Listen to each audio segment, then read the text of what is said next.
A los cuatro vientos. Cuatro profesionales de la información analizan, comentan, reflexionan y polemizan sobre los temas más importantes de la vida nacional e internacional. A los cuatro vientos. 5:03 en la mañana. Muy buenos días para todos los que están en sintonía de Radio La Primerísima en nuestra transmisión en vivo a las 5 de la mañana. Buenas tardes para quienes escuchan la radio a las 2 de la tarde en Radio La Primerísima, igual en Radio Caribe, perdón, a ver. Sí, Radio Caribe. Radio Caribe en Bilwi, en la región autónoma Bilwi, en la región autónoma del Caribe Norte. Y buenos días, buenas noches para quienes están en sintonía en televisión de A los Cuatro Vientos este lunes y este martes en Extra Plus y en RTV para Huacuchontares. Buenos días, William Gris Vivado, Tirsa María Sáenz. Buenos días. Y buenos días allá hasta donde nos esté escuchando, porque dice que nos está escuchando. Sí. ¿Quién fue el que le puso así a Javier Reyes la Tirsa, no? No, yo no. ¿Cómo no? ¿No fue un comentario que apareció en las redes? No, fue la Tirsa. ¿Ah, sí? No, yo no. Que le encabó el millonario a Javier Reyes. Me sumo. Increíble, ¿verdad? ¿Cuánto lleva ya? 6 semanas. Qué frescura. Viene vida para que fuera eterno. Pero está bueno, llegar a esa edad y estar debajo, está bueno, ¿verdad? Sí, así es. Dejamos claro que es el que tiene real en el grupo. Además. Sí. Eso implica que hay que cotizar bien al Seguro Social para tener esas vacaciones. Prometió que el próximo lunes ya está aquí, lunes de febrero ya. Bueno. Porque hoy es 29, hoy no. Hoy es 29. El otro lunes es 5 de febrero. Bueno, pues. Saludos a los millonarios. Terminaron para centroamericanos. Pues. Nicaragua no fue tan brillante, tercer lugar, sí. Pero, bueno. Ahí yo creo que refleja el poco respaldo, ¿no?, que tiene, porque realmente hay poco respaldo a los... Sí, o sea, es la segunda vez que se organizan estos juegos en la región. Primero fue en Costa Rica, y ahora nosotros, pero... sí, pues eso te refleja que estamos muy, con todo y que tenemos algunos atletas que brillan, pero estamos muy largos todavía. Porque no habían, desde que arrancaron los juegos, pues no había como mucho respaldo, entusiasmo, cobertura. Logré conversar con una persona del Comité Olímpico y me decía, bueno, es que eso a nosotros no nos corresponde, le corresponde al Comité Paralímpico. Me parece que al Comité Paralímpico, con todo y el respaldo, no se pueden hacer sin el respaldo del gobierno, pues, pero como que todavía, como que les quedó grande la chaqueta. Tengo la impresión que el Instituto de Deportes también se quedó un poco rezagado pues con esto.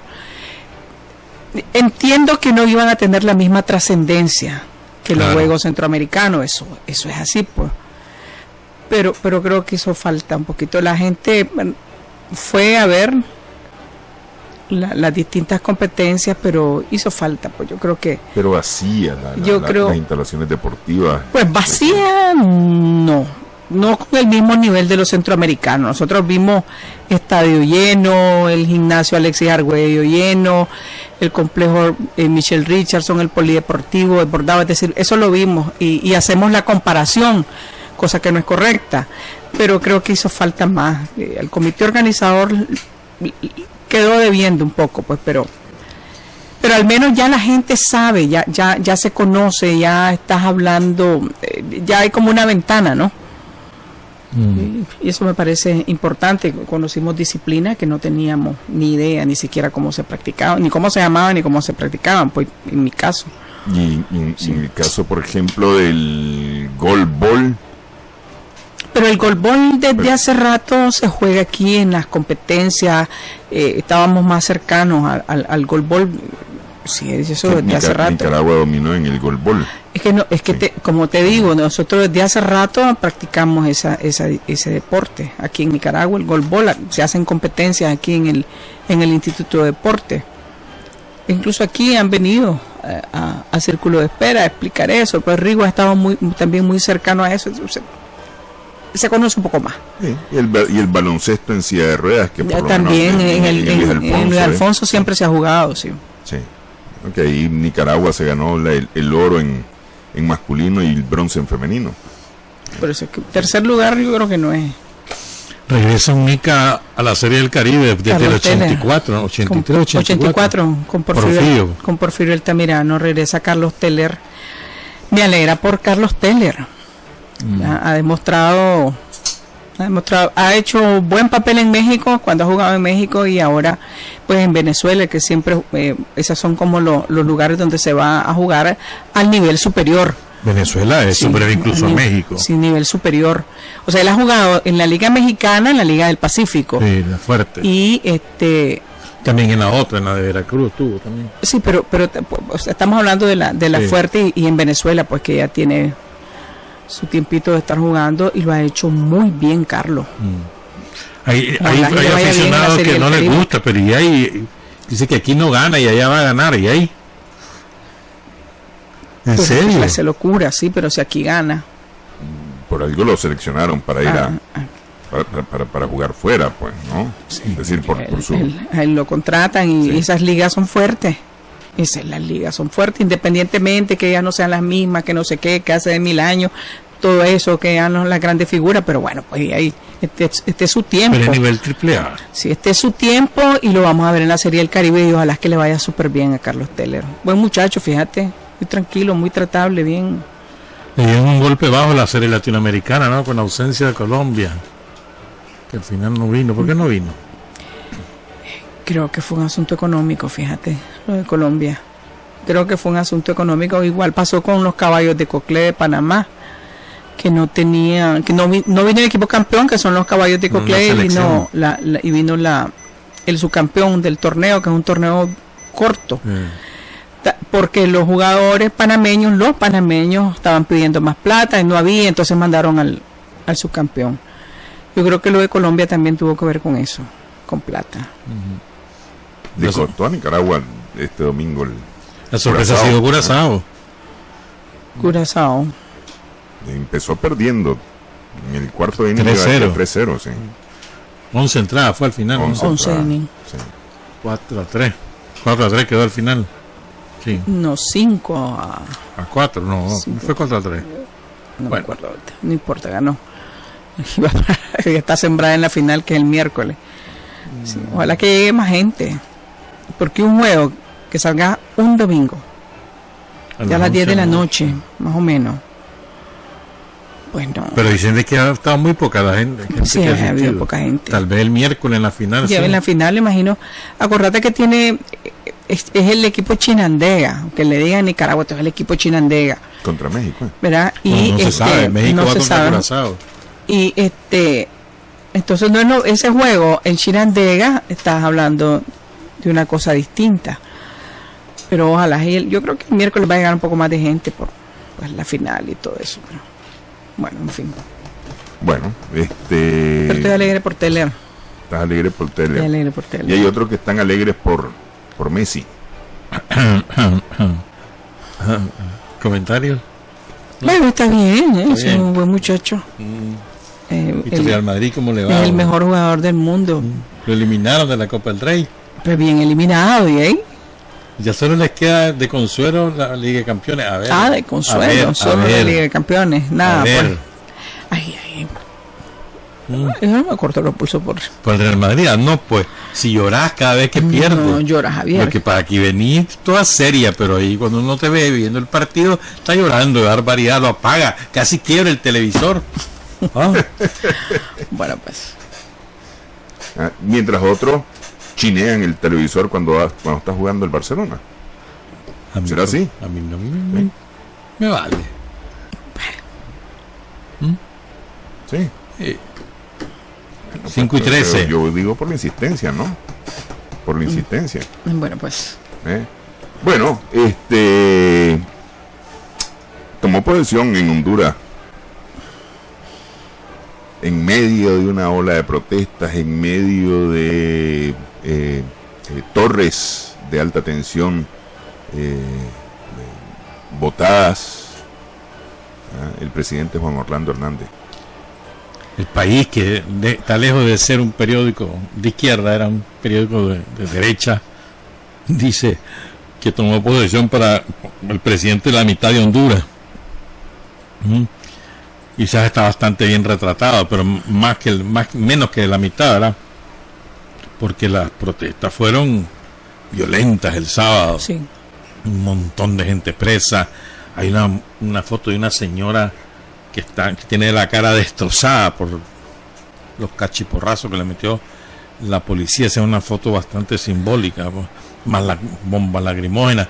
El domingo van a hacer una toma de posesión simbólica de Nasralla para continuar con la resistencia. Pues ahí salió Hernández llamando a un diálogo nacional y dice que Naciones Unidas que se lo patrocine y que no sé cuánto, pues, pero está como difícil, pues. Yo no sé en qué va a terminar lo de Honduras, pues. Sí, no, ahora, las veo. torres de alta tensión a mí es muy sospechoso. Eso, muy sospechoso. Pues no, a mi juicio no tiene mucho que ver con las movilizaciones y con todo lo que hemos visto. Pues, y no tienen capacidad de eso. Sí, a mí me resulta, pues no nos vamos a engañar. Conocemos un poco las cosas, pero hay una situación difícil que afecta a la región. Ves, no solo en términos económicos, pues ya ha habido preocupación de los transportistas, toda la gente del transporte internacional, la inseguridad y una serie de cosas, sino que una región que la ve con la integración paralizada. Sí. No veo cómo Guatemala que tiene su propio fantoche. Sí, y con sus propios problemas de corrupción en el caso de Guatemala y las acusaciones y todo eso. Sí. Honduras con la crisis política, Honduras a Costa Rica que nunca le ha interesado, lo que hay en El Salvador y Nicaragua. Sí. Lo único que queda en la integración. Y habrá que ver qué pasa con, por ejemplo, con el proyecto común del Golfo de Fonseca, habrá que ver qué ocurre, pues. Ningún dignatario ni siquiera ministros pues llegaron a la toma de posesión de Hernández. Fueron embajadores todos. O sea, hay una verdadera crisis institucional en Honduras y de reconocimiento, pues de legitimidad, más bien, en Honduras, porque quién sabe qué va a terminar esto, porque nos afecta a todo, como dice Tirsa. Claro, y eso de alguna manera va a exacerbar la violencia en Honduras, la violencia que le habían achacado al presidente Juan Orlando Hernández, haberla reducido en el año 2017. A mí me parece que esa violencia va para arriba, escala, por cuanto la policía se ha dedicado más al tema político, a la persecución política, que a la persecución criminal en estos últimos 2 meses después de las elecciones. Es decir, desde finales de noviembre para acá, ¿no? Ya 2 meses. Y justamente una de las principales afectaciones al comercio ha sido la delincuencia asaltando vehículos comerciales y vehículos de transporte internacional, transporte de carga internacional, transporte de pasajeros internacional. Ahora, ¿qué figura de la región puede ser importante para promover el diálogo Juan Orlando Hernández y la oposición? En este caso, pues la figura más importante, que es Mel Zelaya. O sea, ¿qué figura de la región? Presidente Ortega. Sí, podría ser. El que único. Los conoce. Sí, el único. Que los conoce a ambos. Sí. Que tiene amistad con ambos. Así es. El único. Pero tendría que decirle los dos. Claro, por eso te digo, es decir, de la región no se me ocurre quién más. Pues que tenga así una presencia, una fuerza, y además eso, que los conoce, que recibe a Juan Orlando Hernández. Creo que un fin de semana antes una semana antes de las elecciones vino, en medio de la semana, una cosa así. Es decir, porque no puedes ver Honduras así largo, lo tenés en las costillas y te va a crear problemas. La fuerza. Sí. La fuerza. Se me ocurre él, no sé. Sí, es verdad. Sí. Es verdad. Es el único que tiene esa fuerza para poder mediar, pero además no lo puede hacer de mutuo propio, claro, tienen que pedir. Ni él lo va a hacer. Sí. Sí. Ni él lo va a hacer. No es malo. Buscarlo, Bueno, mientras sí. tanto, Honduras sigue muriendo gente, o sigue siendo asesinada gente. Sí. Lo cierto es que Honduras tiene que buscarle una solución a este asunto, y la solución me parece a mí que ya no pasa por hacer elecciones. Como ya, no, yo creo que sí. ¿Crepo? Sí, es que es la única forma, no hay manera ahí. Es un Congreso deslegitimado, un sistema político deslegitimado, un presidente Pero deslegitimado. el Congreso nunca estuvo ¿Cómo no? Ahorita acaban de aprobar la limpia de los actos de corrupción de ellos mismos. No, digo, en las elecciones no estuvo veremos el Congreso no se protestó. No, pues lo que pasa es que quedó oscurecido por lo de la disputa presidencial, pero tanto el Partido Liberal como Libre cuestionaron duramente los términos, porque el Partido Nacional se prepió. Sí. Si vos ves la cantidad de diputados que agarró el Partido Nacional, no se corresponde ni siquiera con la proporción que supuestamente Hernández obtuvo para presidente, ni siquiera con eso. O sea, es que si no hubiera, ya estaría listo sin tener el Congreso. Sí, no, claro, evidentemente. Bueno, sí. Hombre, ahí está todo legitimado. Y ahí el presidente del Tribunal Electoral, que su hija es la vicecanciller, etcétera, etcétera. Pues, sí. Ahí está todo listo y servido.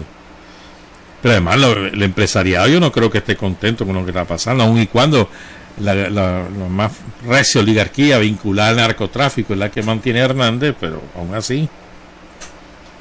Pero bueno. Está complicado el país. Sí. Está complicado. Igual está complicado 5:19 en la mañana, 2:19 en la tarde, complicada la situación en Colombia. Y en Ecuador. Y en Ecuador, donde se reportaron atentados en estos últimos días. Que es la primera vez que yo recuerdo en mucho tiempo atentados de los narcos. En los dos lados, los dos gobiernos dijeron que fueron los narcos. Tanto en el norte de Ecuador, vecino a Colombia, como en Barranquilla, en el caso de Colombia. Donde hubo muertos en Colombia. 5 policías muertos. En Ecuador no, solo 24 heridos leves, pero quedó destruido el edificio de la policía en ese pueblo, pues. Ahora, lo grave es quién lo hizo. No, es muy grave, creo yo, porque es un escalamiento. Pues se suponía que los carteles del narco, por lo menos la rama más violenta de los carteles del narco, estaba neutralizada, y ahora parece que no. Es lo que me parece muy grave, pues. Y en Colombia la cosa se complica con el ELN, además. Pero que están en el estirien. Pero inicialmente lo quisieron vincular.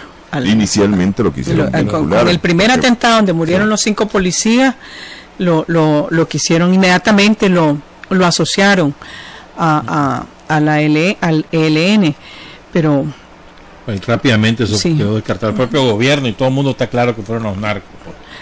Pero no deja de darte escalofrío. Así es. No deja de darte escalofrío, porque bueno, y volvé a las imágenes terribles de esa Colombia convulsionada, de los carros bombas, de los edificios estallando, de los muertos. Y estoy viendo las imágenes y digo, esto no puede ser. Y porque, digo, es diferente. Las acciones terroristas de los narcotraficantes en Colombia siempre han sido diferentes a las de los narcotraficantes mexicanos. Esos son asesinos, ¿verdad? Digo, expertos asesinos, pues todos los días hay asesinatos de ellos, pero son asesinatos.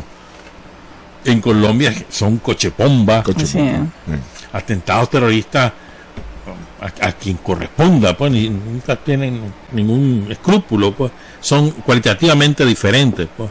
Y por eso es que uno fregué chiva, mano, y hay 2 atentados el mismo día. El pueblo de Ecuador se llama San Lorenzo. Pero, ahora, ¿qué te están diciendo? Aquí estoy. Pero hay algo más que estoy. Sí, acordémonos también que hay ramas del ejército colombiano que son vinculadas al narcotráfico. Y además hay sectores. El paramilitarismo no está ahí. Que está vinculado generalmente al comercio de esmeralda, a los cafetaleros. O sea, chido, pues ahí, quién sabe qué va a pasar, hermano. Y son los que han cuestionado todo el proceso de paz y de diálogo. O sea, que siempre lo han estado cuestionando y hasta han ridiculizado a Juan Manuel Santos, que los conoce perfectamente porque él sale de ahí. Sí, pero no deja de ser preocupante lo que pasó ahí. Pero eso no deja de asombrar, pues. La semana pasada, creo que fue el jueves o el viernes, no me acuerdo, un matrimonio de cipote. La mujer había parido una semana antes los dos los secuestran junto con el bebé, una semana de nacido el bebé, y asesinan a los dos chavalos, 18 y 19 años, o 17 y 19 años, y dejan al bebé al lado de los dos cadáveres. O sea, una cosa, mano. Lo de México de verdad no deja de sorprender con toda la crueldad que hay ahí en México. Son crueles. Y hay como 3 países, ¿no? En México, no sé cuántos países, pero se habla el país de la televisión mexicana que no tiene nada que ver con la realidad, pues. O sea, y el país de los políticos, ¿no? Que andan en elecciones, todos ellos andan en su campaña, pues. Pero el país de la gente es otro, man. Es el terror diario, cotidiano. Es espantoso, ¿verdad? Ahora, esto de Colombia y Ecuador y el narcotráfico y el narcotráfico actuando con mucha fuerza en Centroamérica, al sur de Nicaragua, en Costa Rica, me parece que a nosotros nos va a afectar definitivamente, pues de alguna manera nos va a terminar afectando, y especialmente luego que las autoridades en Nicaragua están anunciando que va a continuar siendo el país el muro de contención contra la delincuencia organizada, el crimen organizado, el narcotráfico. Pero no es de anuncio, Néstor, la verdad. No, pues claro, no es de anuncio. La verdad es que Nicaragua ha sido el muro. Sí. No sé la verdad. Es decir, represalias contra Nicaragua no sería de repente una cosa... Pero no lo veo así. Sí. No. Más bien, ha sido muy eficaz la estrategia en Nicaragua. Y creo que en eso tiene mucho que ver que ha sido una cosa sincronizada, armónica, todos los poderes unidos. Sí. La policía, el ejército, el poder judicial, el poder ejecutivo, todo el mundo unido para impedir de que el narcotráfico se asiente. Han sido golpes. Ahorita dieron un golpe grande. El fin de semana, sí. ¿Verdad? Que fueron, creo que 300 kilos, como 700 y pico libras, ahí en el astillero, sí, en el municipio. Que llaman varios quiebres en el astillero, sí, en esa zona. Pero fíjate que con eso que vos estás diciendo, con lo del muro de contención, bueno, a veces la ignorancia es atrevida. He visto gente que dice, bueno, ¿cómo pueden hablar de muro de contención si mira, están quebrando gente? De eso se trata. Claro. Sí, o sea, tan simple como eso, no necesita darle muchas vueltas al libro, de eso se trata. Sí, no, porque es decir, no es que las cosas no estén ocurriendo, no es que no haya rutas de tráfico. Sí, es decir, sí existen, el asunto es que se quiebran. Justamente en eso, o por lo menos se alejan lo más posible, pues, ¿verdad? Del territorio nacional. La debilidad, yo siempre he criticado que la gran debilidad de la policía es los narcoexpendios. Sí. Que quiebran, sí, pero más tardan en quebrar que en volver a aparecer. Y hay narcoexpendios que gozan, ¿verdad? De, ¿cómo te dijera? De la vista gorda de algunos jefes de sectores de la policía. Podemos mencionar muchos ejemplos, pues.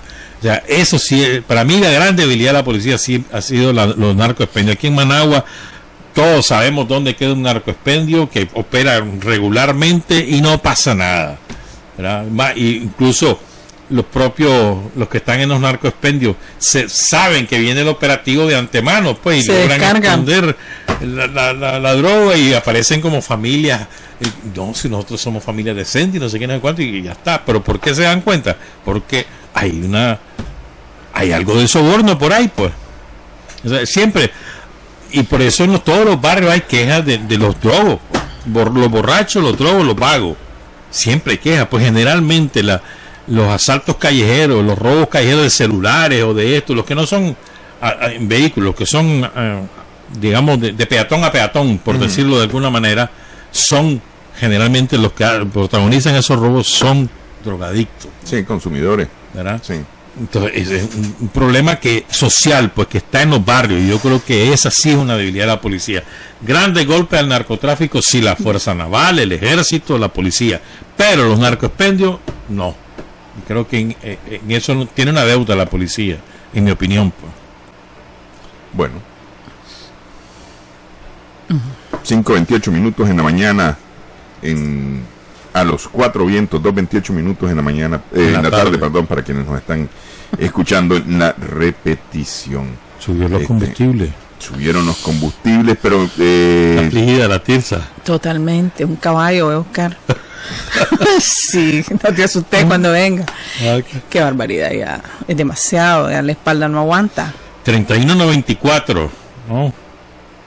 El litro de super, 30.98 el de regular y 7.69 el diésel. 27.69 el litro de Subió diésel. 50 centavos. El diésel que había estado bajando centavos. Sí. En las últimas semanas había estado bajando Un centavos. par de semanas no había subido. Sí. Sube 50 centavos. Ya esos centavitos que había bajado se los pasó llevando de encuentro. Y esto lo preocupante con el diésel es que esos 50 centavos se reflejan luego en todos los productos de consumo Popular. consumo popular, porque no sube exactamente 50 centavos, suben 1 peso, 2 pesos los productos, como que si fuera una relación directa, pues. O sea, es verdad que yo insisto en esto, es verdad, en términos relativos todavía no llegamos a los niveles de hace 4 o 5 años, ¿cuándo fue? Más o menos, ¿no? Hace 5 años, cuando estuvo a 35, ¿te acordás que llegó a estar el litro? Que era, en aquel momento era como $1.30. Ahorita estamos más o menos en $1 el litro. Pero es que va creciendo. Sostenido. El cálculo es, o sea, el cálculo del presupuesto nacional, como decíamos la vez pasada, está en $65 el barril, pero no. Yo creo que ya todo el mundo está claro que por lo menos en $70 cierra el año el barril de petróleo. En Nueva York, en Nueva York cerró el viernes $66 el barril de petróleo. O sea, vamos al alza, ¿verdad? Y esto origina, efectivamente no origina automáticamente un alza en los productos, en cualquier tipo de producto, pero sí hay gente que se aprovecha, pues. Pero fíjate que sí los origina, porque decir, estás esperando cómo se mueve el combustible el fin de semana para inmediatamente vos sentís el impacto, ¿verdad? Pero por ejemplo el queso bajó. Pero el queso no bajó por efecto del combustible, porque es decir, No, al revés, hubiera subido en todo caso. El queso bajó porque realmente hubo una grita. Porque estaba súper carísimo. Por eso, pero bajó 8 Córdoba, más o menos la línea, está en 60 más o menos ahorita. Todavía está caro. Sí, estuvo hasta 72. 70 y pico, sí. ¿Verdad? También bajó la cajilla de huevo, que llegó a estar en 130, ahora está más o menos en 112, dependiendo del sitio donde la compré, pero más o menos, pues. O sea, hay productos que van bajando, pero la grita general de la gente ha estado alrededor del precio, los precios de la canasta básica, porque que la gente se siente ahogada, pues la verdad. Y yo no creo que solamente sea el factor transporte, es un factor de especulación. Especialmente para productos como el huevo. Generalmente vinculado, por ejemplo, noviembre y diciembre son meses de alza, porque los comerciantes son vivos, pues lo vinculan al aguinaldo. Hay más circulantes, cobran más. Ahorita hay una baja del consumo porque todo el mundo está palmado. Viene ahorita el golpe del colegio, ¿verdad? Y después viene Semana Santa. Para Semana Santa siempre hay otra alza, siempre es así. Estamos hablando de finales de marzo, habrá que esperar, pues. Y sobre todo que hay escasez para entonces porque ya no hay producción, estamos en una época seca. Pero hay una tendencia especulativa en el comercio. Y yo creo, incluso los del COSEP dijeron eso mismo también, los de la Cámara de los Lácteos. Sí, lo que pasa es que por ejemplo, en el caso de los lácteos es un cuento de nunca acabar, porque la industria láctea le echa la culpa a los comerciantes le echan la culpa a Dios, ¿verdad? Total, es decir, y cuando... La verdad es que la mayoría de lo que he oído es que la mayoría de los ganaderos estaban vendiendo la leche líquida a los salvadoreños. Pero también hay un problema que con los comerciantes, ¿verdad? Cómo están especulando con los precios del queso, básicamente del queso. Hay una cadena intermediaria, porque no son los comerciantes no todos los comerciantes directamente van a traer el queso a Chontala o a Matiguá, sino que son transportistas que se dedican a eso y que por eso son los que... Es decir, el que pierde es el productor, a fin de cuentas, ¿verdad? Por eso es decir, el del comienzo y el del final, ¿verdad? de la cadena, sí. Y cuando se preguntó si era posible que el ministerio, que el MIFIC se metiera para regular precios, eso no lo puedes hacer, porque además eso sería también otro escándalo, y ya me imagino los gritos y todo eso, porque estás atentando contra la libre comercio y todo eso, pero además sería un error, sí. Por eso no se puede meter, no lo puedes hacer. Igual en el caso de los huevos, entonces siempre está la discusión entre la industria avícola, los comerciantes, son ustedes los que especulan, no somos nosotros. Es decir, estamos ahí en medio de esas discusiones, los consumidores, que estamos manos arriba, no tenemos para dónde agarrar. Hubo un planteamiento interesante que en el caso del queso, que Enavás empezara a comercializar queso, que comprara queso a los productores, y Enavás yo lo veo poco realista, sí, yo lo veo poco realista. Con el fin de hacer lo mismo que hizo con los frijoles solidarios. Sí, pero no tiene capacidad para poder hacer eso. Necesitaría transporte especializado, porque eso no es cualquier camión el que va a traer queso. También donde almacenarlo, dónde lo va a tener. Si hasta los cuartos refrigerados del Iván Montenegro, ¿te acordás? Que lo instaló Taiwán, tienen años de no servir. Esto es mentira, pues me parece poco realista. Pues. La verdad es que necesitamos inversión de la industria, del capital nacional en todas las áreas de la producción, y en el caso del queso necesitamos una inversión ahí para tener una producción industrializada del queso, y eso te aseguro que varía los precios. Pero de ahí, creo que desde hace años están hablando los productores. Pero años, desde los 80 empecé a escuchar eso de salir a El Salvador. A mí me parece que no afecta el precio. Porque acuérdate que tenés la no salida del producto o de los lácteos a acción dura. Sí, pero El Salvador en esta época, que ya no es época grande de producción de leche, sí se te afecta. Nicaragua es el principal exportador de queso. Sí, pero El Salvador se ha estado exportando todo el tiempo, pues tampoco es que pero si te incrementan la compra para estos meses, te afecta. Sí, lo que sí hay que estar claro es que ha habido una especulación salvaje con eso. Es que a mí me parece que sobre salvaje, todo eso, sí, salvaje, y estamos los consumidores en eso, manos arriba. No puedes hacer más.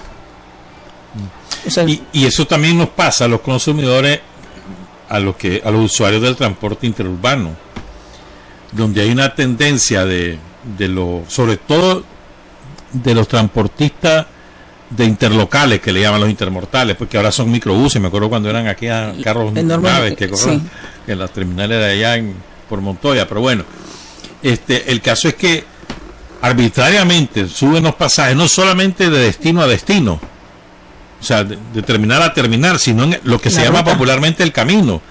Aquí hay dos carreteras que son mucho más rentables para los transportistas, el camino que el destino final, que son la carretera sur y la carretera Masaya.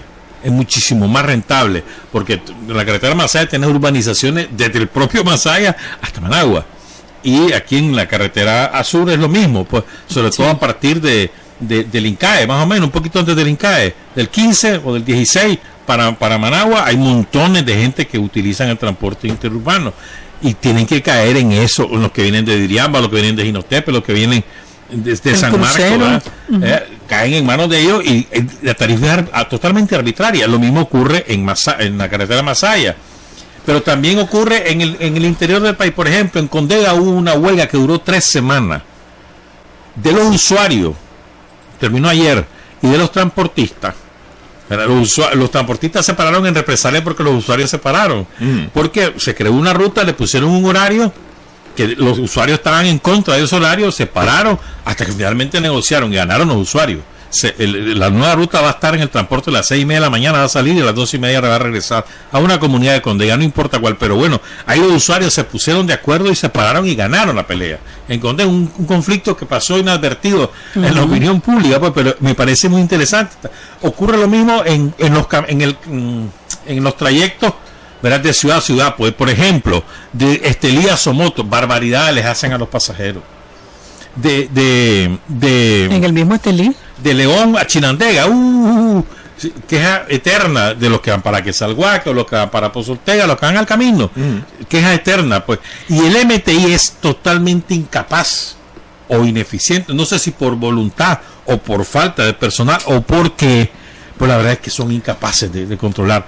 Incluso la gente está diciendo que se montan a los vehículos solo a los de transporte interurbano, solo a controlar la velocidad, pero que no les importa la tarifa que vayan cobrando. Increíble, pues. Un inspector del MTI con ahí de los que están ubicados en la UCA, con los microbuses que salen hacia Masaya y Granada, dijo que con esa arbitrariedad de que te cobran 15 córdobas en el camino, si te montas en Metrocentro y vas a Galería son 15 pesos, y ay, espérate, o sea, y cobran lo que se les da la gana. Dijo que eso era un asunto que vos tenés que negociar. Incluso, o sea, del 7 Sur a la UCA, 10 córdobas. O sea, por donde quiera. Y ha habido falta de voluntad del MTI. O sea, el MTI no le ha importado este tema. Es decir, hace un buen trabajo con las carreteras y todo eso, pero la parte del transporte está de ver. No ha metido las manos con el tema del transporte, que la gente lo resiente, porque a veces dice, ay, 5 pesos, qué exagerado. Espérate, son 5 pesos. O sea, ¿quiénes se mueven en buses? ¿Quiénes utilizan el microbús, el bus, la camioneta? O sea, en general son estudiantes, los trabajadores, la gente. O sea, no estás hablando de gente pudiente, estás hablando de gente que tiene presupuestado los 20 pesos al mes para cualquier cifra, ¿verdad? Los 20 pesos. 5 pesos en un mes y vueltas son 220 córdobas. Sí, pero esos 5 pesos, pero no estamos hablando de 5 pesos, estamos hablando. Por eso cualquier número. Sí. Pero, y eso me parece que es cruel, que no hayan puesto atención a ese tema, el tema del transporte. La gente, desde hace rato, la gente de Masaya, hacen lo que les da la gana. Pero la gente de Jinotepe, la gente de Iriamba. Es un tema ya viejo, viejísimo, y no le han puesto atención, no le han puesto mente. Como también la gente se queja de lo irregular que es la salida y la llegada de los autobuses o de los microbuses los días domingos, que queda al capricho del transportista. Si quiere salir, bueno, y si no quieren salir, también. O sea, y la gente queda varada. Sí. Comienza a ¿cómo se llama? A transbordar, a agarrar un bus, agarrar otro, lo que se le ocurra. Y es carísimo. Pero yo estoy de acuerdo con Tirsa en que esto es falta de voluntad del MTI, porque las denuncias son de todos los días. Las denuncias están con color del vehículo, cooperativa en la que está asociado, número de la placa, es decir, ahí ya no hay ni por dónde, pues, y es el ciudadano diciendo, a mí me cobraron tanto de más, o me cobraron tanto en tal tramo. Además el ridículo de decir, bueno, pues es que vos que te quejaste porque te cobraron un montón de plata, entonces vení, poner la denuncia por escrito, no sé qué, espérate hermano, me acabo de bajar del bus, quiero ir a mi trabajo, vas arrecho porque te cobraron un montón de reales y todavía vas a pasarlo por escrito. Espérate, pues yo creo que las cosas no pueden ser así. Sí, hay que facilitar las cosas a los ciudadanos. No puede hacer eso. También hay que dar derecho a la defensa de los transportistas. Sí, no estamos diciendo que a todo mundo pero está culpable. Hasta hoy es al revés. No tienen derecho a la defensa, porque lo que han hecho es abusar de la gente. Ahora, a la vista y paciencia de la autoridad. Este fin de semana hubo un accidente, menos mal que no falleció nadie. Un autobús de una ruta interna en Río Blanco. Río Blanco, sí. ¿Verdad? Pero estaban diciendo los transportistas que el problema son el estado de los caminos. Ha estado lloviendo mucho en la zona del centro del país. Enero ha sido como que si fuera invierno. Entonces todos los caminos están fangosos. Pero esto demuestra, otra vez más, la semana pasada lo decíamos, que la prioridad muchas veces en los municipios del interior son los caminos rurales. Esa es su prioridad. Y están abandonados. Bueno, en Río Blanco, eso es responsabilidad de la alcaldía está en manos liberales hasta la semana antepasada que asumió el frente esa alcaldía. Habrá que ver de qué manera a veces está como esta laguna, ¿cómo es que se llama? Ahí entre Huaspán y se me olvida el nombre de la laguna. Bismuna. Nos mandaron un video ahí. Es dramático. Puchica, hermano, que se van los camiones. La mitad. Hasta el fondo. O sea, jamás le han metido, ahí está yo gobernando Yátama, jamás le han metido un centavo a ese camino. Pues, y estamos hablando de comunidades enteras. Pues. O sea, lo que quiere decir es que en el interior del país la responsabilidad de los caminos rurales es de las alcaldías. Y las alcaldías no siempre dan prioridad a esos caminos, prefieren el parquecito o prefieren el adornito en el pueblo, pero no lo que a la gente le interesa en el ayote. Sí. Hay una queja generalizada de los productores sobre este problema. Es una zona además muy lluviosa y con los caminos que siempre han tenido En problemas. Quilalí, en Bubulí, yo he leído quejas, pero de todo el mundo, pues quejas, por ejemplo, ¿cómo es que se llama? Entre Bubulí y Notega ahí, el famoso, se me olvida ahorita, la microrregión que hay en Ayapal. y Ayapal, ese camino o sea, claro, llueve mucho, o sea, hay que estar haciendo Sí. un mantenimiento mensual, porque si no eso se te destruye, pero no hay esa prioridad. Y están en la agenda capacidad, lo que hay que municipal. preguntarse es si están en capacidad las alcaldías. La mayor se parte supone. de la alcaldía han adquirido muros sí. de construcción de caminos, la mayor parte. Entonces no podés invertir las prioridades. Por ejemplo, en Entonces, Yalí, son los caminos. el año pasado, la grita general de los campesinos en Yalí era esa, caminos abandonados. Pues, o sea, lo que yo quiero decir es que las alcaldías tienen que asumir con mayor fuerza, pues, y con mayor prioridad, pues, lo que es los caminos rurales. Eso es prioritario, pues, para los campesinados y para un montón de gente, pues. Bueno, 5:44 minutos en la mañana, 2:44 minutos en la tarde. Hacemos un cambio rápido en A los Cuatro Vientos. El debate continúa en breve. A los Cuatro Vientos.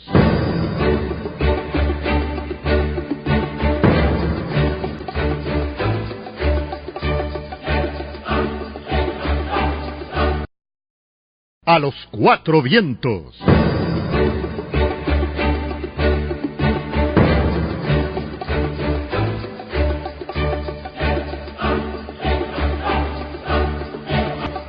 Cinco 47 minutos en la mañana. Mario Alberto Sánchez Mendoza está en sintonía de A los Cuatro Vientos en Facebook Live, en la página de Facebook de Trinchera de la Noticia. Teyes Wilson nos hizo comentario acerca de la seguridad.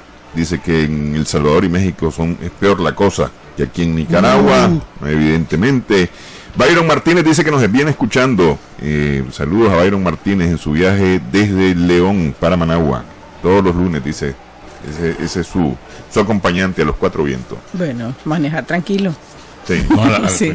Sí, a todo el mundo. ¿Verdad? Por eso, y al que viene en el microbús, relax también. Sí. Sí. Hablemos de lo del motel, bo. El ¿cuándo fue? El viernes fue, ¿no? El viernes. Sí, el viernes. Viernes para amanecer. No, el viernes. El viernes. El amanecer de Para viernes. amanecer viernes, un ciudadano amaneció muerto en un motel. Según reportaron originalmente, había entrado acompañado por una muchacha que salió luego de la habitación y el ciudadano amaneció muerto. Hasta ahí, digamos, no, sin mayor relevancia el asunto, ¿no?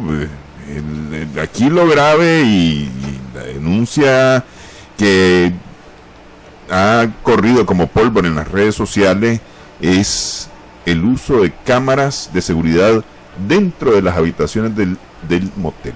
No en los corredores, no en las aceras, no. En la recepción. En la habitación del motel está la imagen, y se hizo pública la imagen de este hombre acostado al lado de la mujer.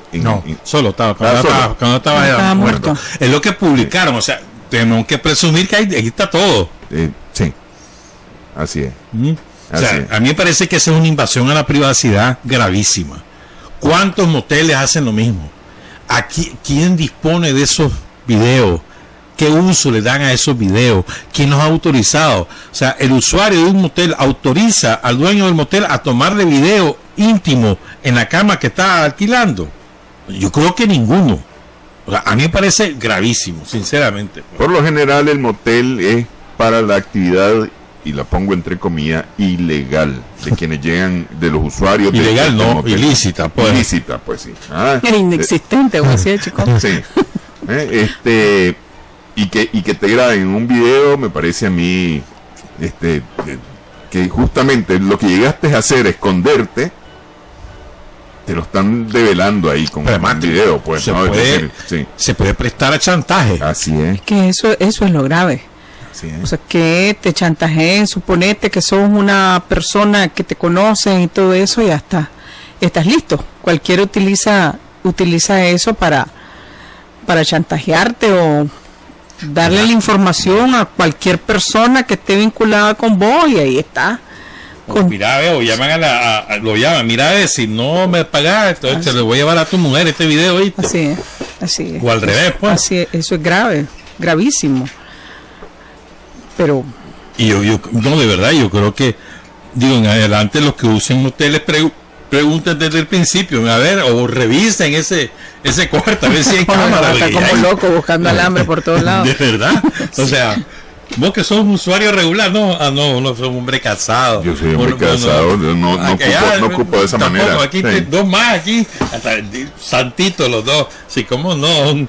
Pero no, pero de verdad, pues. Nervioso. O sea, todo el que use un hotel, sépalo, probablemente lo están grabando, y qué destino tendrá ese video no se sabe. Así que pongan sus barbas en remojo. Así es, ni más ni menos. Bueno. Y eso está en las redes sociales corriendo como pólvora. Igual debió haber corrido como pólvora, pero no corrió la información sobre el ciudadano que por deber más de 200.000 córdobas en pensión alimenticia fue justamente, y digo justamente, es decir, como un acto de justicia, a la cárcel. Me parece que ahí es otra donde muchos tienen que poner la barba en remojo, porque creen que este tema de la pensión alimenticia es que no puedo, es que no tengo, es que no me da la gana, y se olvidan de la pensión alimenticia. O sea, se olvidan de la obligación con los hijos que engendraron. Hay mucha bravuconada de los hombres con eso. Que me echen preso. Y hay gente, conozco una persona que prefirió ir preso antes que pagar la pensión alimenticia. Lo que no sabe es que vas preso, pero también tienes que pagarla. Sí.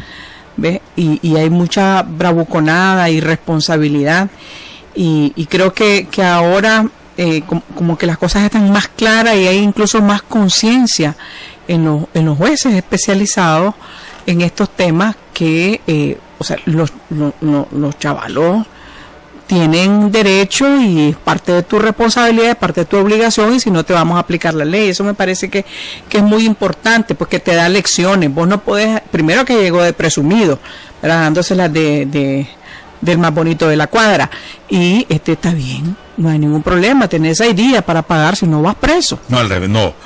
Fue metido preso, y en 6 días, si vos no has pagado, ahí te condeno. Sí, que son 2 años más o menos. De 6 meses a 2 años. De cárcel. Entonces, aprender que son los hijos, son tu responsabilidad. Los rollos con tu mujer o con tu marido es otra cosa, pero no podés obviar una responsabilidad. ¿Y qué es lo que siempre dicen? No, hombre, aunque lo diga tan de mañanita, no te voy a pasar, yo no voy a mantener a tu querido. Sí. Eso es lo primerito que dicen. Yo no le voy a dejar la casa al querido, pero la saco, le pego fuego. Prefiero morirme de hambre, pero yo no voy a mantener. Pero en este caso es diferente. Este muchacho había firmado un acta, sí, con su esposa. O sea, él firma el acta y asume un compromiso que va más allá de lo que la ley te manda, pues, sino que él firma y dice: sí, yo voy a pagar 5.000 córdobas mensuales. El acta de mediación ante la la autoridad de mi familia, y él viola esa, porque solo pagó una quincena, 2.500 córdobas, y nunca más volvió a pagar.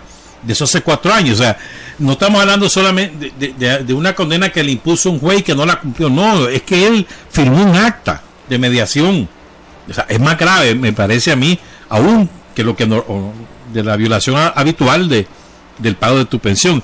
Y el otro enfoque o 2 enfoques equivocados adicionales me parece a mí que hay, es que la pensión es para la esposa, no hermano. No. La pensión es para los hipotes. Y el otro enfoque equivocado, creo yo, es que solamente a los hombres se les puede mandar. No es cierto. A las mujeres. No es cierto.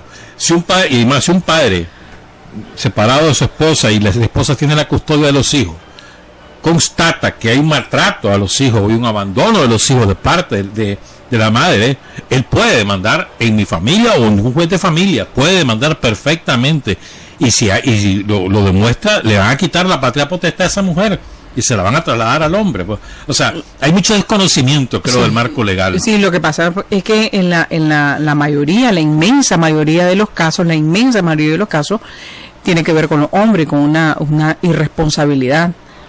O sea, yo creo que este asunto de los hijos tiene que ser negociado. Tiene que ser negociado. Sí, porque también a veces, y esto sí ocurre, Tirsa, y es que la mujer, resentida porque el hombre se fue, la abandonó, lo que sea, le echa encima a los hijos. Y utilizan a los hijos como arma de chantaje. Sí, por eso te digo, es decir, los chavalos siempre están en medio, ¿verdad? Porque te molestaste, porque el hombre se fue, porque tiene otra relación, etcétera, y es un bochinche de nunca acabar. O el hombre también es la misma, es decir, por tu ego de hombre, vos machito, que entonces la mujer te dejó por feo, porque no servís, por irresponsable, por borracho, por lo que sea, ¿verdad? Pero entonces vos no me la vas a hacer a mí, entonces siempre los chavalos están en medio, y eso no puede ser. O sea, negociarlo. O sea, pero además, inculcarle a los niños odio hacia uno de los dos padres, eso es una barbaridad. Y eso ocurre. Y no siempre barbaridades. Como se ocurre que va a terminar. Muchas veces la persona que siembra el odio es la que termina siendo rechazada por los odiada, la que termina siendo odiada, sí. Pero ya les creas un conflicto. Claro, se crea un mejor, conflicto. Les creas un conflicto a los chavalos, mejor, aunque te pongas a reír con el ciudadano, con la ciudadana, y por dentro le estés echando miles de maldiciones, pero ahora, bueno, si pues, tan malo lleva la fiesta en paz. El hombre o la mujer que es madre o padre de tus hijos, si tan malo es o tan mala es, porque tiene tus hijos. Porque estuviste con él o con ella. Pero es que esa es otra cosa que yo creo que también los hombres y las mujeres debemos de entender. Si vos no estás preparado para ser papá, si vos no querés hijos, no los tengas. Y la ciudadana quiere decirle, mira, espérate, yo no estoy preparado para esto, no le quiero dar reales a nadie, yo quiero echarme mis reales, quiero viajar por el mundo, quiero pasármelos todo por la garganta, quiero hacer de mi vida lo que me plazca, no quiero tener responsabilidades, pero yo quiero tener un hijo, tenerlo con otro. Yo no quiero. Esas cosas creo que tienen que hablarse, tienen que decirse. Vos no podés andar pariendo chavalos porque sos bonito y entonces quiero que todos se parezcan a vos. Eso no es verdad. Ahora, hay casos extremos de ambos lados, en bueno y en malo. O sea, hay casos extremos de varones que hacen el bien y casos extremos de varones que hacen el mal, y lo mismo en mujeres. Pero los casos extremos no es el promedio. O sea, porque hay mucha gente que te quiere tirar los casos extremos como que si eso fuera la realidad generalizada. No es cierto. No es cierto que todos los hombres sean irresponsables. No es cierto. Claro. Hay hombres que son responsables. No es cierto que todas las mujeres sean dejadas con los hijos y que es para mantener querido. No es cierto. Y no es cierto que todas las mujeres demandan a los hombres. Tampoco es cierto. Hay muchas mujeres que el hombre no le pasa y no los demandan y dicen, yo me echo los ovarios a tu tío y los voy a mantener. No es correcto. Y no tengo por qué andar pidiendo. Pero es una opción. Es una opción. Y efectivamente salen adelante solas. Los hijos son los que sufren las consecuencias. Claro que no es correcto, porque ahí vos también tenés responsabilidad con esos chavalos, no podés. Como también hemos conocido casos de mujeres que para mantener su estatus le tienen un hijo a uno, le tienen un hijo al otro, tienen 4 papas, 4 hijos de 4 papas diferentes, los 4 están obligados a pasarle y a vivir feliz, pues happy. ¿Me entiendes? Y no le pasa al querido. ¿Verdad? Pero eso es cierto, o sea, eso son excepciones. No se puede aplicar eso como que si fuera una regla, que la hay. Ahora, yo les pregunto, ¿es correcto que quien está pasando la pensión exija unas cuentas claras sobre su pensión? No lo sé. A ver, porque yo conozco el caso de un matrimonio, se separaron. Y entonces él ahora exige que ella le dé el presupuesto detallado con factura de cómo se está gastando el dinero que le está pasando. Ese es un machito. No digo el resto porque por eso es un machito no digo el resto, ¿verdad? O sea, volvemos a lo mismo. No vas a ocupar un solo peso para vos, no vas a ocupar un solo peso para el otro hombre, tiene que ser la lista. Espérate, por ejemplo, en el caso ese que estábamos viendo 2.500 pesos en 4 años, saca la cuenta, te sale como a 1 y pico. Pero además la muchacha ¿Verdad? trabajaba, Sí. hacía hasta 4 Sí. trabajos para poder mantener ¿Por la qué hija. te van la a hija. pedir cuenta? O sea, lo que vos tenés que ver es que los chavalos estén en el colegio, que Bien estén vestidos, sanos, bien que comidos. coman, que tengan estabilidad emocional en lo que cabe, ¿verdad? Todo lo que significa. con esto, O sea, con eso, esto eso me es parece, demasiado. a mí me parece Sí. que con esto de este fulano que fue preso por no pasar pensión alimenticia, debería de ser realmente, como dijo William, para poner la barba en remojo para un montón de gente. E incluyo ahí a este que está pidiéndole cuentas a la esposa, ¿verdad? O a la ex esposa, porque llegó a decirle en algún momento, por ejemplo, que la matrícula del colegio iba a cuenta de la pensión alimenticia. Es decir, que no le iba a pasar ese mes porque ese mes gastó en la matrícula del colegio. Es decir, a ese grado de mezquindad. Sí, porque son tus hijos. Sí.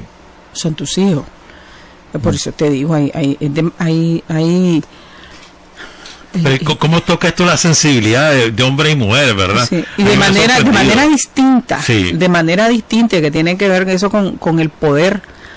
Las ¿verdad? reacciones, pero las Sí. reacciones han sido, o sea, Sí. fue viral la semana pasada ese caso, pues, o sea, y todo el mundo opina en uno u otro sentido. Hay gente que le gusta quedarse a medio camino, etcétera, pero todo el mundo opina sobre ese tema, o sea, cómo toca la epidermis, Así es. y cómo está a flor de piel eso en la sociedad, pues impresionante. Y Para tiene- mí es un acto de justicia. Sí, de derecho de los niños, a fin de cuentas, que son lo que más importan en este tipo de situaciones, los niños. Sí, así es. Que es lo más importante. Y por eso es la pensión alimenticia. 6:02 en la mañana, 3:02 en la tarde.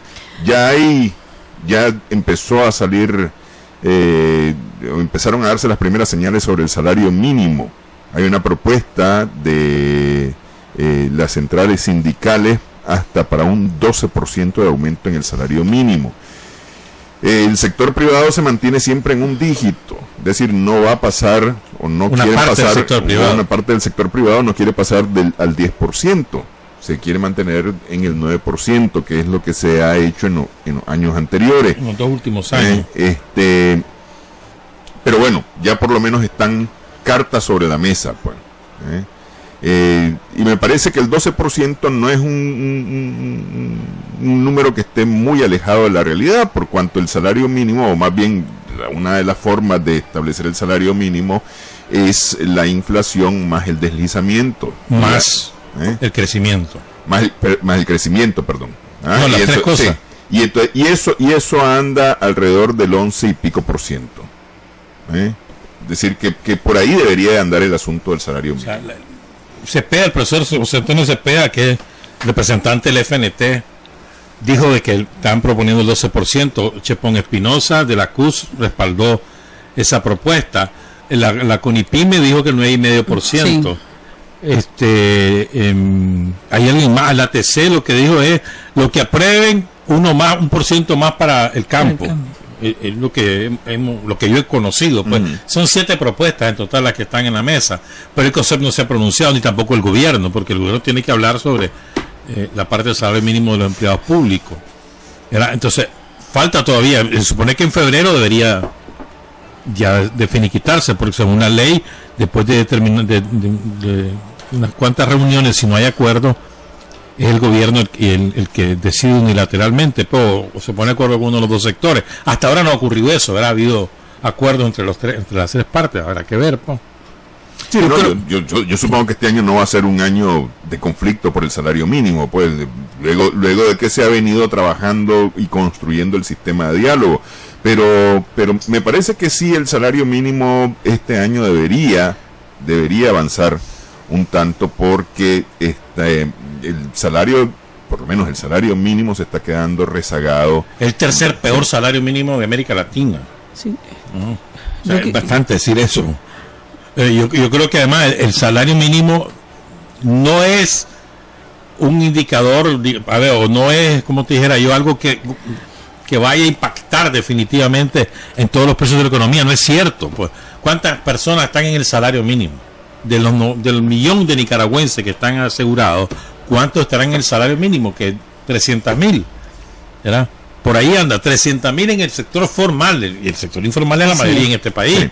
Ahora, que esos pagan el salario que les da la gana, además, ni siquiera se vean gobernar por la ley, pero sí es un parámetro que sigue en determinada corriente pues dentro de la economía. Entonces yo creo que es importante que el empresariado de una vez por todas se dé cuenta que si le paga mal a sus trabajadores, nunca va a poder dinamizarse la economía del país, porque el trabajador no solo tiene para comer, no tiene para más nada. Aquí, ¿por qué la economía ha tenido determinado fortalecimiento en el consumo? Por la remesa. 1.100 y pico millones de dólares el año pasado, pues eso es lo que sostiene el consumo, pero no es por la vía del salario a los trabajadores. Pues. Yo quisiera ver por un día qué es lo que hace un empresario con el salario mínimo. Por un día, un fin de semana, una quincena. ¿Qué es lo que hace un empresario? ¿Qué es lo que hacen los representantes del COSEP, que son los que más lloran en el mercado? Se paran en una esquina y no hayan que hacer. Porque este año 2007 fue 8.25 el incremento. 8.25, que es menor porque le aplica la mitad en una parte y la otra mitad en la otra parte, y va sobre el salario de la segunda parte, no sobre el salario inicial. Entonces, el salario mínimo promedio del año pasado, fue de 5.642 córdobas. No hay nadie que viva con 5.642 córdobas. No hay nadie. Rayando la miseria. Sí. Y eso es lo que te gana un vigilante, hasta menos ganas. De esos montón de empresas que hay de vigilancia, eso es lo que ganan. O menos. Por algunos que son ilegales y ganan menos. Pero no es cierto. O sea, tienen que trabajar 2 o 3 en una casa para comer. Sí. No estamos hablando para prosperar, pues, para comer. Vivir de manera precaria. Sí. Ahí, con lo poquito, con lo último. Es imposible. Es decir, lo que defiende los ingresos de los trabajadores es algunos servicios que el Estado brinda o gratuitos o subsidiados, por ejemplo, el transporte urbano, y no todo el país, en el caso de Managua. La salud gratuita, la educación gratuita. En otros países no es así, de acuerdo, pero eso no significa que el empresariado va a seguir. Entonces el subsidio termina siendo al empresario y no a los trabajadores. Sí, pero es decir, a ver, la salud es gratuita, pero tenés que comprar cosas, tenés que comprar medicina que no te la dan, que la tenés que ir a buscar, que tenés que pedirla, que tenés que buscar quien te la regale. No solamente la medicina, es decir, vos vas y llevas a tu hijo al hospital y pasás todo el día en el hospital con tu hijo y vas a gastar bastante más que lo que gastás en almuerzo en tu casa comiendo ahí en el hospital. Es más un día que dejaste de trabajar. Sí, es un día que dejaste de trabajar. Vas a la escuela, ok, la escuela es gratuita, pero ¿cuánto te cuesta meter un hijo a la escuela? No por la matrícula, sino porque le compraste uniforme, le compraste cuaderno, le compraste los zapatos, etcétera, etcétera, etcétera, y además lo mandás en el bus, que son 2.50 de ida y 2.50 de vuelta, en el caso de que sea una única ruta la que va a coger. Por eso, o sea, es cierto que existen, que en Nicaragua existen unas condiciones que favorecen a los sectores menos favorecidos de la sociedad. Esto es cierto, pero no puede ser de que el empresariado termine siendo subsidiado indirectamente por eso.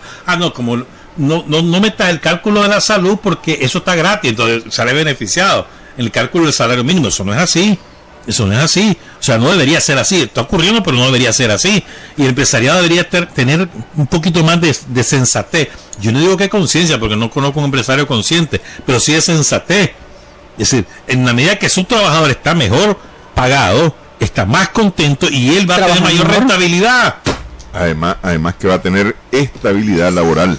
Porque un producto del mal salario es la inestabilidad, la alta rotación. Volvamos a poner el ejemplo del lunes pasado que lo mandó un oyente de Matagalpa, la fundadora. Sí, mira, este es ejemplo. Sí. La CDI, el centro de salud, ya no tienen cobachas sino cuartos, es decir, invierte en su gente porque es la gente que le da de comer. No, pero aquí hay unos mezquinos, hermanos, sobran, encabezados por Aguirre mismo, ¿verdad? Sí. Bueno, va a ir un Martínez Aguirre viviendo con 6,000 pesos mensuales. Me daría tristeza. Decíamos que Byron Martínez nos viene oyendo desde León, ¿no? Igual Juan Montoya dice que nos viene oyendo desde la tierra del quesillo. Nagarote. Bueno, Santo Tomás Chontal es la tierra del quesillo, ¿no? Pues, digo, para meter el cizaño, un poquito de cizaña. Tendrá que decir Juan Montoya, a ver, y Ángela Fajardo Rivas dice que siempre nos está escuchando y es un gusto podernos ver a través de Facebook Live.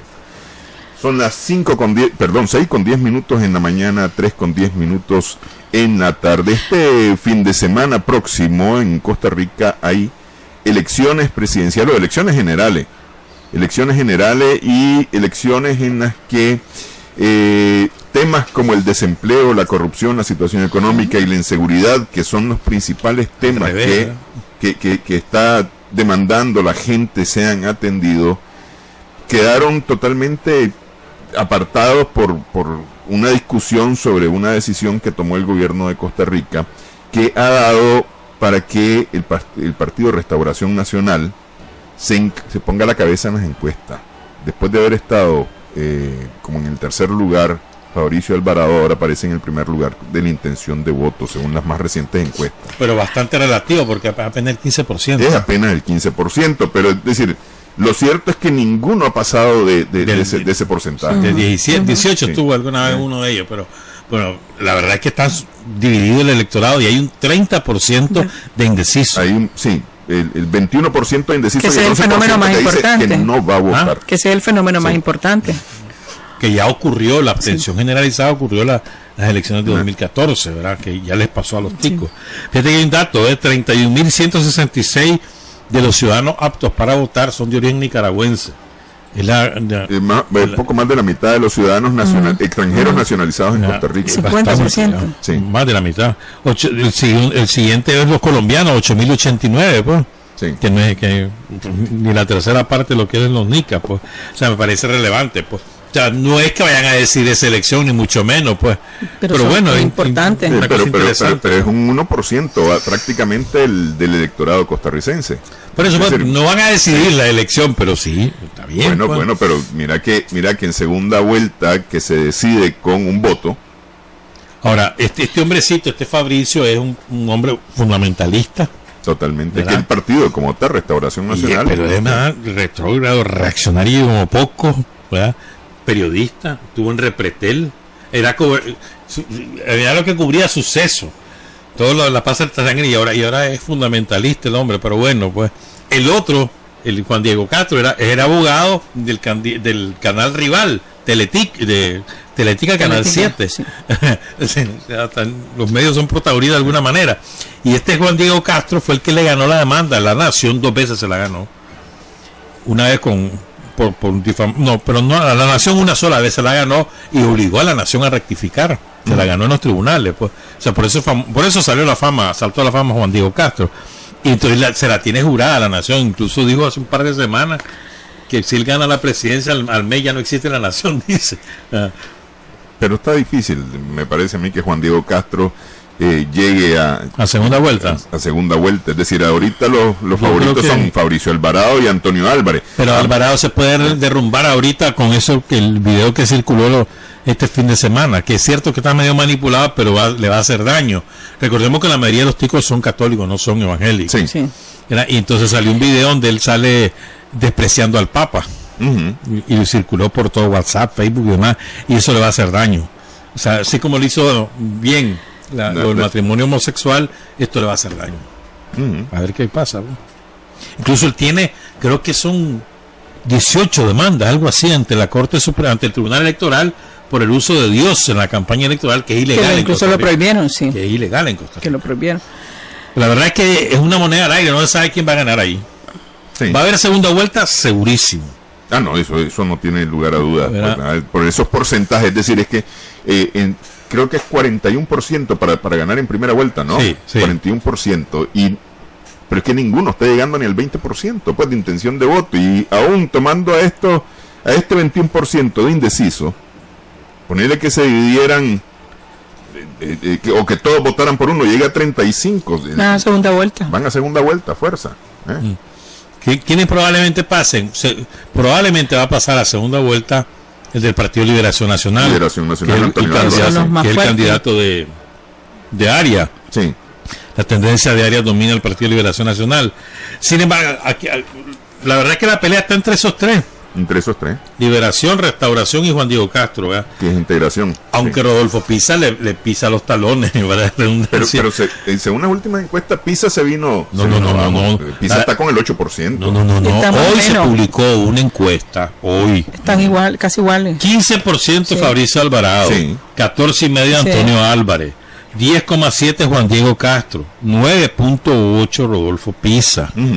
El candidato oficialista, incluso que estaba en 5%, ahora está en 7,4%. Sí. Y el miércoles, ¿cuándo es 31? El jueves. El jueves. El jueves es Sí. 31, ¿no? Porque hoy es 29. No, el El miércoles miércoles. 31. Entonces el miércoles se publica la última encuesta, se acordó la ley, y habrá que ver. Por eso te digo, o sea, Alvarado y Álvarez están empatados. Eso está en Sí, margen sí, de sí, error. sí. En una encuesta grande. Son 3.600, creo, las personas que encuestaron. O sea, una paña de encuesta bastante grande. Ahora, pero no, 2.800 es el tamaño de la muestra. Pero ahí está muy apretado esos cuatro. Creo que ahí en esos cuatro está la jugada, pues. Fabricio Alvarado, Antonio Álvarez, Juan Diego Castro, Rodolfo Pisa. Entre esos cuatro, 2 de ellos van a pasar a la segunda vuelta, pues. Ahora, ninguno es una opción positiva para Nicaragua. Ni para los ticos, la verdad. No, por eso, pues, pero ver, los ticos que resuelvan su rollo solos, pero en términos de mejorar las relaciones Ninguno. con nosotros, ninguno. Que a fin de cuentas creo que es lo que nos debe interesar. El peor ahí sería Álvarez, porque Sí. es Arias de nuevo. Así es. Ahora, el fallo del Tribunal de la Haya irá a hacer alguna incidencia en estas elecciones, la No. decisión que tomen en la Haya. Ha sido muy de temas ticos. Sí. No apareció nada de la política internacional, ni en los debates, ni en los propios programas de Son los grandes campaña. temas, el narcotráfico, la inseguridad, la corrupción. Y el otro tema, pues, que es en el caso de San José, el transporte urbano, ese tipo de cosas, pues son temas muy de ellos, pues, que tienen razón, pues, eso son las cosas que le importan en su vida cotidiana. Así es, eso es lo que la gente quiere que se le resuelva, ¿no? Por eso decía yo, el desempleo es el que ocupa el primer lugar en la preocupación de las personas, que yo lo sumaría a la situación económica como tal, que está ocupando el tercer lugar. Entre esas dos hacen más del 30% de La inseguridad, de la inseguridad. preocupación. Luego la corrupción y la inseguridad. No, yo no sé dónde leíste eso, porque lo que yo leí es que la inseguridad es la Sí. primera. ¿Sí? La inseguridad es lo que está agobiando a los La ticos. primera, más del Terrible. 30% tiene de índice, pues después está el desempleo. Pero la inseguridad es lo que tiene afligido a todo el mundo ahí. Y no solamente en el interior de Costa Rica, no, en San José está tomada ya, San José, Limón, Guanacaste, o sea, Punta Arenas, por todos lados. Bueno, hubo un informe, no recuerdo qué organismo es, que habló acerca de la seguridad en América Latina, y Costa Rica lo ponen muy mal a Costa Rica con el tema de inseguridad, Sí. justamente, pues. Por eso, ese es el problema de los Sí. ticos, el problema de la seguridad. La lavandería del narco, etcétera. Sí. 6:18 en la mañana. Estamos a los cuatro vientos. Recordamos que nos puede seguir a través de las redes sociales, en Facebook, a los cuatro en número, Vientos Primerísima, en Twitter, @4vientosprimer, en YouTube, en el canal A los Cuatro Vientos puede ver el programa en video también. Y estamos en vivo en Trinchera de la Noticia, en el Facebook Live de Trinchera de la Noticia, donde se nos reporta Enrique Angelitos, Ángela Fajardo y Carlos López. Desde la IOT está Carlos López reportándonos a través de Facebook. Murió Claribel Alegría. Murió Claribel Alegría. Premio Cervantes, premio Reina Sofía, ahorita en noviembre. Pero además, una de las más grandes de la historia. Bueno, ahí de Ana Ilse, ¿no? Ana Ilse, en mi opinión, un poco más arriba, pero bueno, son las dos grandes. Dos extraordinarias, sí. Ana Ilse se fue, creo que el 1 de noviembre fue que murió Ana Ilse. Y Ana ahora Ilse se Gómez. y ahora se va Claribel, pues las dos más grandes poetisas de la literatura nicaragüense, yo creo que de su historia, pues. Qué mujer más dulce, ¿verdad? A Claribel, Sí. una maravilla. Dulce, muy dulce. Una maravilla, y además se codió con lo mejorcito del siglo XX, de Así la es. segunda mitad del siglo XX. Vasconcelos, ¿cómo se llama? Juan Ramón Jiménez, con lo mejorcito. O sea, no estamos hablando de una poetisa pueblerina, no, al primer nivel de la literatura hispanoamericana. Sin pues. pavonearse. Así es. ¿verdad? Sin dárselas de diva, de cámara y poses y todo eso, sino que grande, pero con una sencillez increíble. Que es lo que cuesta, era que muchos entendamos que no tiene nada que ver tu grandeza profesional, laboral, ¿verdad? con tu actitud de prepotencia, ¿no? Sí. Pues, y por eso te digo, pues nunca la vi pues diva, pues posando, cámaras, necesitando pronunciarte, que se toda esa cosa, pues. Y además decir soy, no, ella era. Y otra cosa linda de la Anaís, de la Claribel, el amor eterno con su marido, pues, Daniel Falcón, que murió en el 95, imagínate, y él le siguió cantando todo el tiempo. Muy dulce, muy linda. Va a haber un homenaje en El Salvador, van a hacer un homenaje en El Salvador y una parte de su ceniza fue ayer enterrada, creo que en Jardines. No, en Santo Domingo, ahí en un cementerio que está frente a la iglesia, que ahí está Bot. Su ceniza. El hijo de él es Daniel Falcón Alegría, ¿no? Daniel Alegría. Es periodista, ¿no?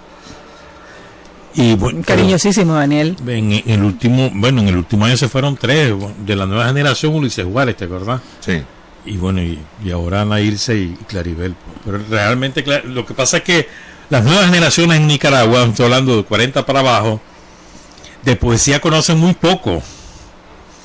Y Claribel Alegría no les suena. No. Es muy triste, pero la verdad, ni Ana Ilse.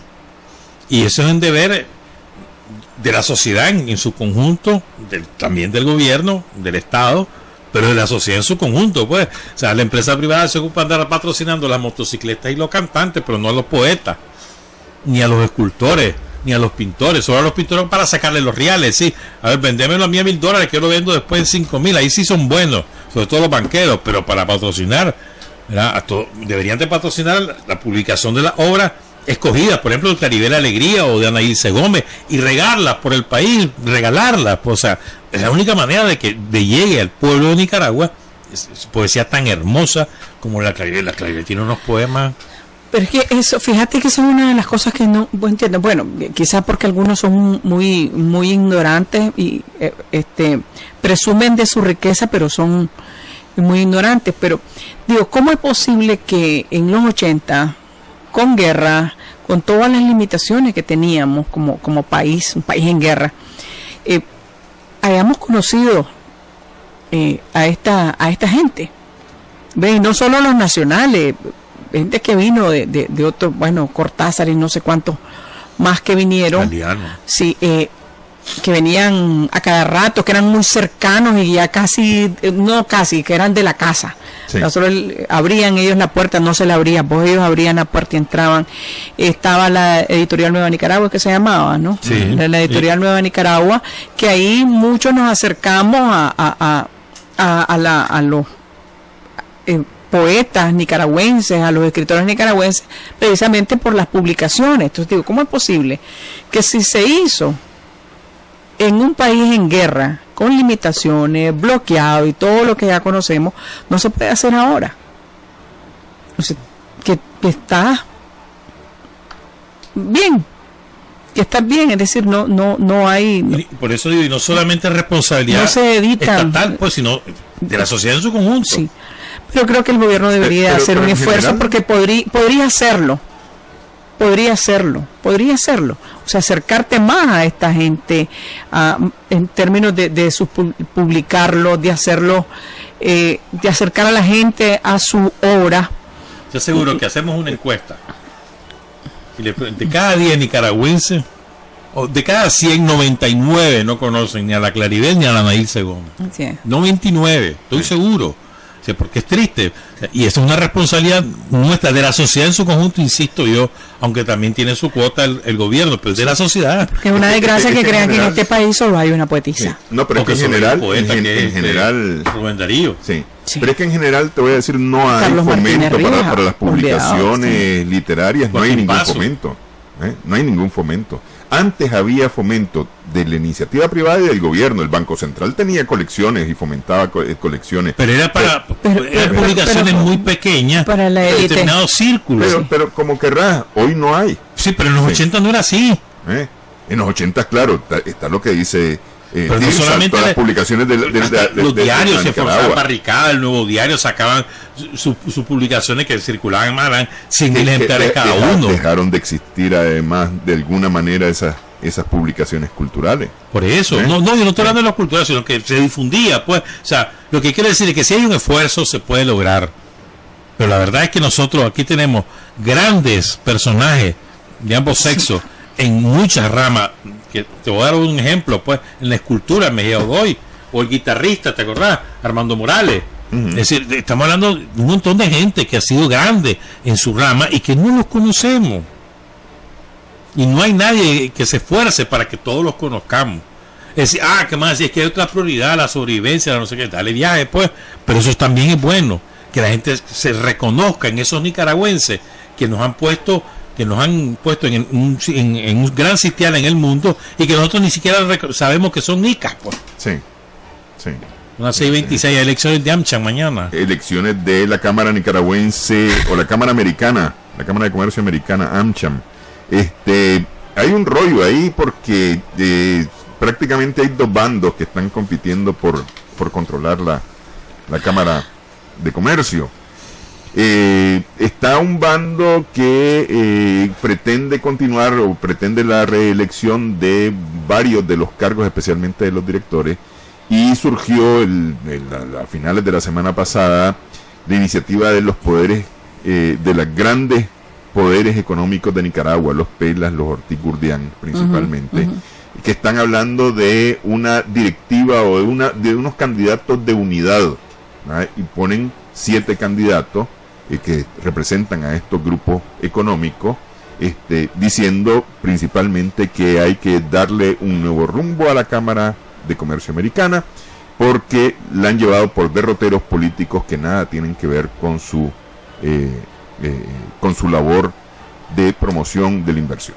La verdad es que la Cámara de Comercio Americana es un instrumento muy importante ahora, en este momento, por 2 razones.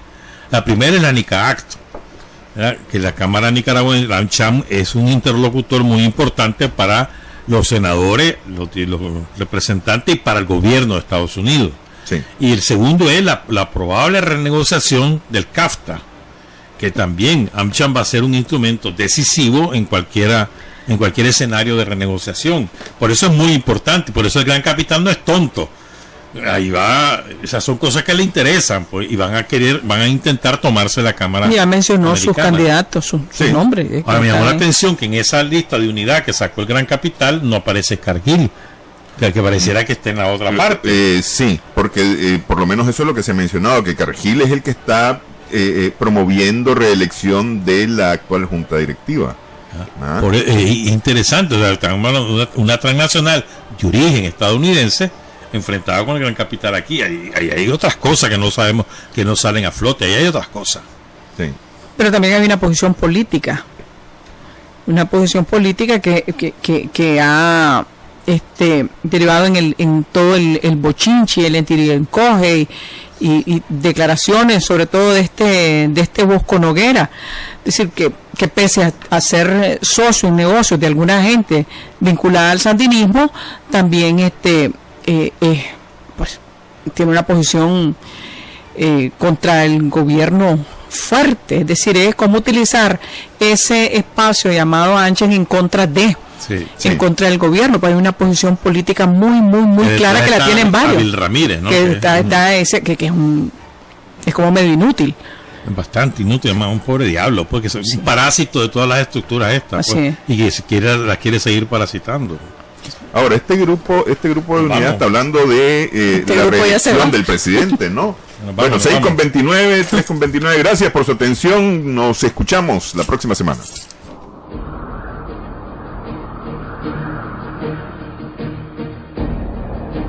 A los 4 vientos. 4 profesionales de la información analizan, comentan, reflexionan y polemizan sobre los temas más importantes de la vida nacional e internacional. A los 4 vientos.